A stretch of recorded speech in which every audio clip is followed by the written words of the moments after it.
2023년도 대림절 두 번째 주일입니다. 대림절은 예수님이 메시아의 탄생을 기다리는 절기가 대림절이고, 우리가 기다리는 그 메시아가 탄생한 날은 성탄절인데요. 그 성탄절은 고대부터 메시아가 태어난 날을 성탄절로 저희가 기다리고 있는 날입니다. 구약 성경에 기록된 오실 메시아, 오실 하나님의 종, 오실 하나님의 아들, 구원자에 대한 구약의 예언들이 많이 있습니다. 그 많은 예언들 중에서 오늘 본문 말씀도 오실 메시아에 대한 구체적인 예언 가운데 하나입니다. 오늘 본문 미가 선지자는 1장 1절에서 보면 유다 왕 요담과 아하스와 히스기야 시대 선지자였다고 기록되어 있습니다. 세기로 구분을 하면 주전 8세기, 예수님이 태어나시기 800년 전에 있었던 선지자입니다. 오늘 본문 말씀인 미가서에 기록한 미가는 유다 출신으로서 요담과 아하스 왕과 히스기야 왕 시대에 살았던 선지자입니다. 그가 활동한 시기는 3명의 왕이 교체되던 때라고 되어 있습니다. 그렇다면 최소한 50년이나 60년간의 선지자 역할을 수행하였다고 볼 수 있습니다. 이 미가라는 이름의 뜻은 누가 여호와와 같은가 입니다. 이러한 미가 선지자는 성경에서 두 곳이나 그 이름이 언급되어 있는데요. 본문 미가서 외에 예레미야 26장 18절에도 미가 선지자의 이름이 나옵니다. 예레미야서를 통해 미가가 당시 유대인들에게 그 이름이 널리 알려져 있는 유명한 선지자였음을 우리가 알 수 있습니다. 그러나 이렇게 성경에 여러 군데 미가에 대해서 나온다고 하지만 미가 선지자에 대해서는 잘 알려져 있지가 않습니다. 미가 선지자는 가족이나 아버지가 누구이며 어떤 집안인지 전혀 알려져 있지 않고 유명하지 않았음에도 불구하고 백성들 사이에서 그 오랜 기간 동안 예레미야는 유다가 망해가는 말기 시대의 선지자이고, 이 미가가 선지자 역할을 했던 히스기야는 망하기 전입니다. 그 아들들이 망하기 전 선지자이기 때문에 그 미가가 기억되는 기간은 오랜 기간 동안 하나님의 선지자로 기억되고 있습니다. 그렇다면 미가가 무엇 때문에 백성들의 기억에 이렇게 오랫동안 남아있는 것일까요? 미가가 전했던 하나님의 말씀은 무엇이었을까요? 미가가 전한 하나님의 말씀은 악한 자들의 세력과 하나님이 보시기에 바르지 않는 삶에 대한 심판을 이야기했습니다.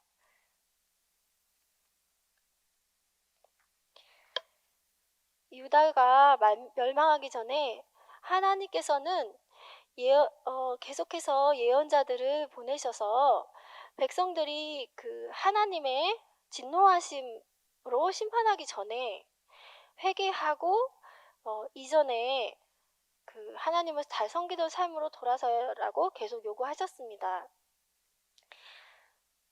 미가가 선포했던 이 미가의 말씀은 미가가 3번의 설교로 구성되어 있습니다.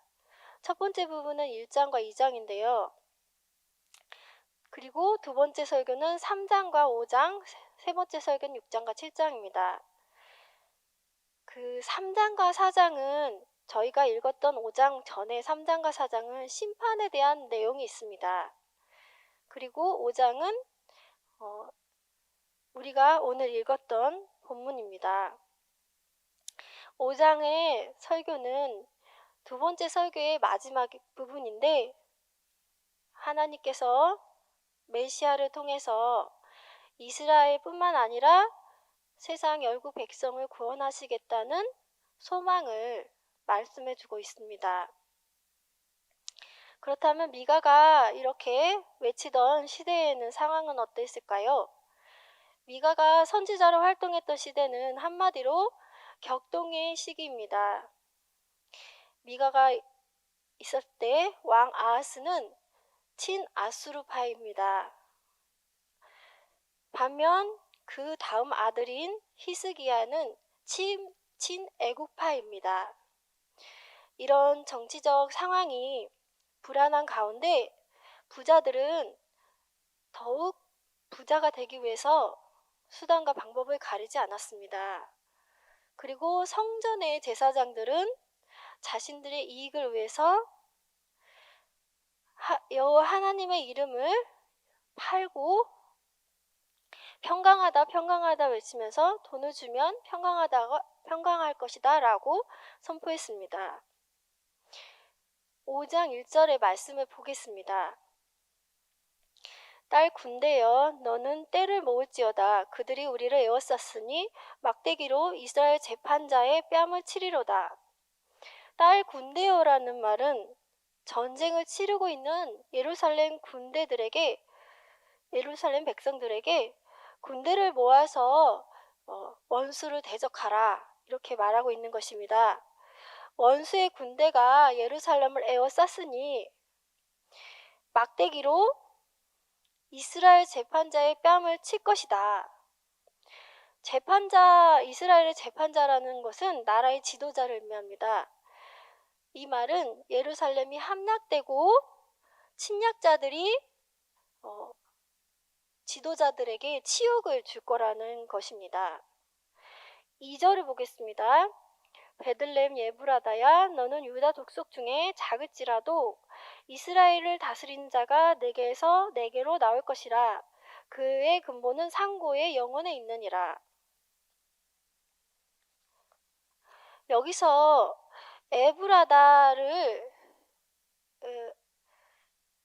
베들레헴 에브라다야 라고 붙여서 말하고 있습니다. 에브라다를 붙여서 말한 까닭은 학자들에 의하면 스불론 지방에도 다른 베들레헴이란 동네가 있기 때문에 베들레헴 에브라다야 이라고, 에브라다가 원래 이름이고 베들레헴이 나중에 이제 붙여진 이름이라고 말을 하고 있습니다. 또 다른 주장으로는 에브라다가 유다 지파 중에 하나의 가문이었기 때문이라고 말하고 있습니다. 에브랏 족속은 유다 지파 중에서 가장 작고 1000명 이상을 넘지 못하는 아주 작은 부족이었습니다. 이 에브랏 부족에 속한 가문이 바로 이새의 집안, 곧 다윗의 가문입니다. 베들레헴은 작은 동네이지만 다윗의 고향이었습니다. 이는 하나님께서 다윗의 후손 가운데에서 메시아를 보낸다는 다윗에게 한 언약에 근거하고 있습니다. 핵심은 작은 고을 베들레헴에서, 그것도 유다 지파 중에서 가장 보잘것없는 에브라 가문에서 이스라엘 다스리는 통치자가 출생한다는 말씀입니다. 이사야는 같은 시대에 활동했던 이사야 선지자는 이사야서 11장 1절에서 이새의 줄기에서 한 싹이 나며 그 뿌리에서 한 가지가 나서 결실할 것이라고 똑같이 예언을 했습니다. 마태복음의 마태는 이 같은 예언의 성취가 곧 유다의 중심 도시 예루살렘이 아니라 작은 고을 베들레헴에서 메시아가 탄생한다고 마태복음에서 말을 다시 하고 있습니다. 그 아주 작은 고을, 작은 마을, 사람들의 눈에 띄지 않는 작은 곳에서 메시아가 탄생한다는 특별한 의미입니다. 사람들이 요구하는 것은 영광스러운 그런 탄생입니다. 그런데 이런 사람들이 거부하는 아주 취약하고 약한 그런 곳에서 메시아가 탄생되고 있습니다. 그런데 2절 말씀에서 그의 근본은 상고에 영원에 있느니라 라고 마지막에 말하고 있습니다. 이 뜻은 메시아의 근본이 상고에 있고 영원하다, 영원에 있다 라고 하는 것입니다. 상고는 태초라는 뜻이고 영원은 영원하다는 뜻입니다. 그의 근본은 태초에, 그리고 영원하게 있다. 이 태어날 메시아는 다윗의 후손으로 태어나지만 그의 근본은 옛날, 그것도 태초에 거슬러 올라간다는 것입니다. 베들레헴에서 탄생하시는 예수 그리스도는 태초부터 계획된 하나님의 역사의 시작입니다. 마리아가 예수님을 성령으로 잉태했을 때 때마침 로마 황제가 인구조사를 실시해서 오늘날로 말하면 요셉과 마리아가 베들레헴에 주민등록을 하기 위해서 갔다가 거기서 예수님을 낳았습니다.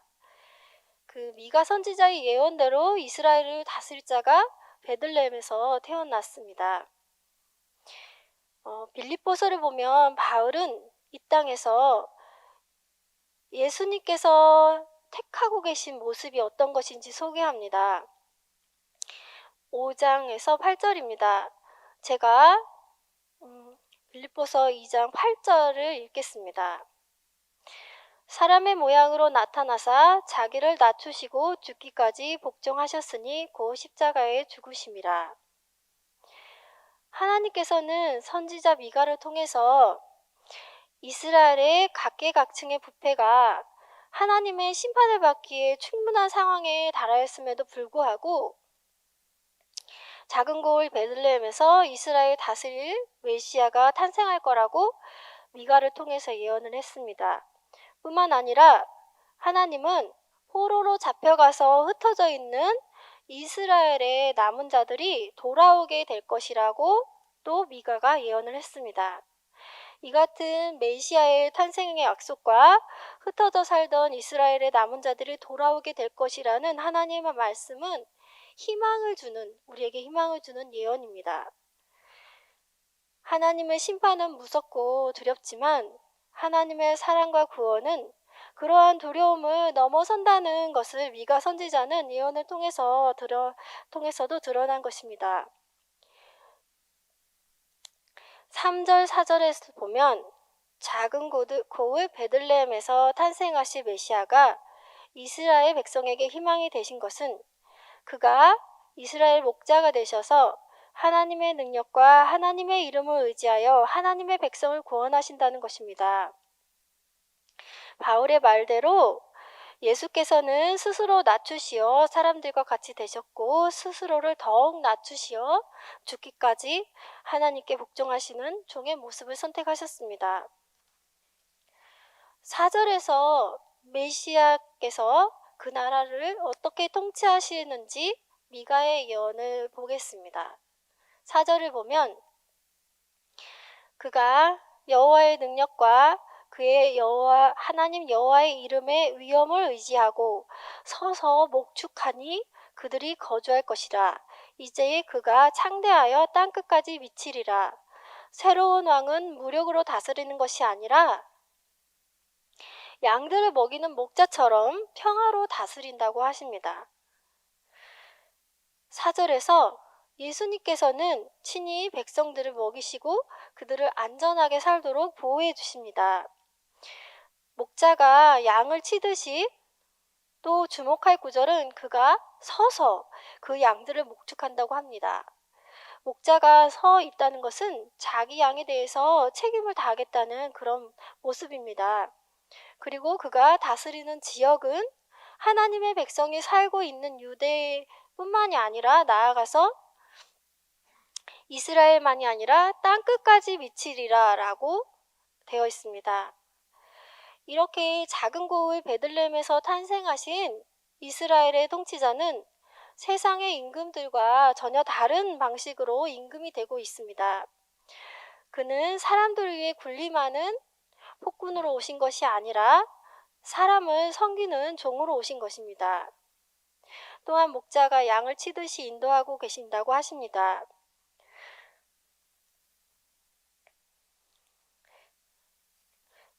그가 다스리는 나라는 이스라엘만이 아니라 땅끝까지, 마지막 때에는 땅의 모든 민족들이 예수님을 믿게 될 것입니다. 5절 상반절을 보겠습니다. 이 사람은 평강이 될 것이라.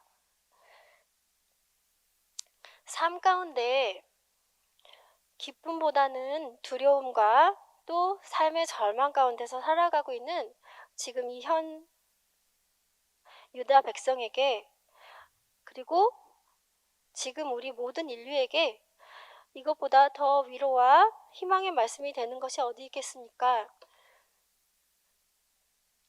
그 메시아는 땅끝까지 가서 그가 가져다 주는 것은 평강이라는 것입니다.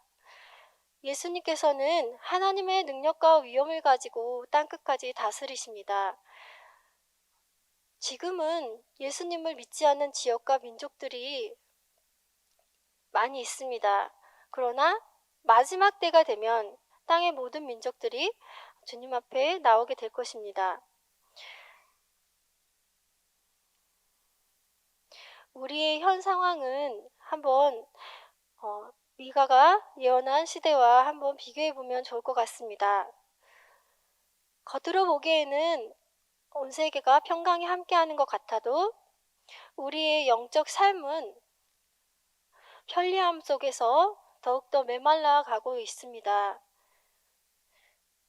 격동의 시대는 항상 되풀이하고 있지만 우리 주님을 간절히 기다리는 이유는 우리가 이 세상에서 하나님을 바르게 믿고 하나님이 원하시는 그 모습으로 섬기기에는 갈수록 힘들어지기 때문입니다. 하지만 하나님께서는 하나님을 따르는 사람들에게 어떤 과정을 거치게 하십니다. 미가 선지자의 말을 들어보면 이스라엘이 모든 고통을 겪은 후에 다시 약속의 땅으로 돌아올 것이라고 예언을 하고 있습니다.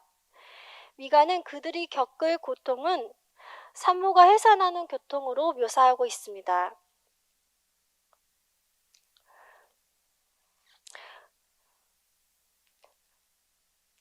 우리가 어떤 상황에 있어도 소망이 있습니다. 왜냐하면 우리의 구원자가 되시는 메시아 예수 그리스도 주님 안에 있는 사람에게는 소망이 있기 때문입니다. 베들레헴에 온 새로운 왕은 모든 원수들로부터 구해주시고 회복하게 해주십니다. 그 회복된 백성을 다스리십니다. 뿐만 아니라 그 하나님의 권세와 능력과 위엄으로 온 땅에 미치게 합니다. 그분은 복음을 온 천하의 땅끝까지 전파하게 하십니다. 그럼에도 이렇게 미가가 하나님께서 보내시는 메시아가 구원과 능력으로 회복해 하시고 평강을 준다고 말하지만 그럼에도 불구하고 좌절하고 당황해하고 하나님의 구원에 대해서 의심하는 사람들이 있습니다.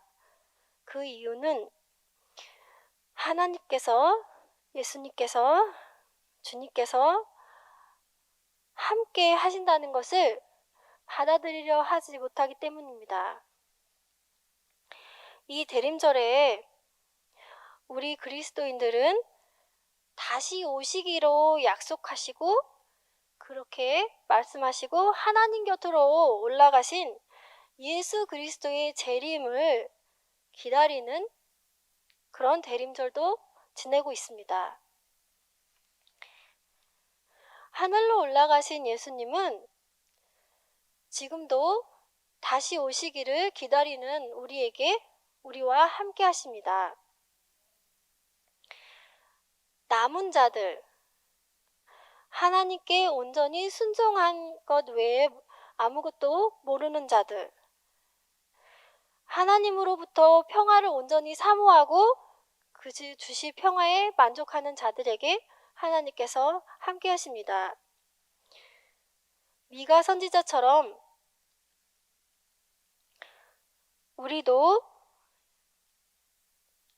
이 세대의 남은 자들을 통해서 땅끝까지 구원하실 하나님을 바라보며 무엇보다도 하나님의 은혜로 우리 주님께서 우리에게 다시 오시기를 기다리는 대림절을 보내시길 소망합니다.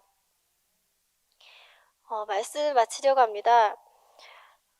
이 땅에 평화의 주님이 구약에 예언하셨던 메시아 그 주님이 속히 임하셔 주시기를 우리가 간절히 기도하며 하나님이 주시는 평화를 갈망하는 그런 남은 자들이 되는 대림절이 되시기를 소망합니다. 기도하시겠습니다.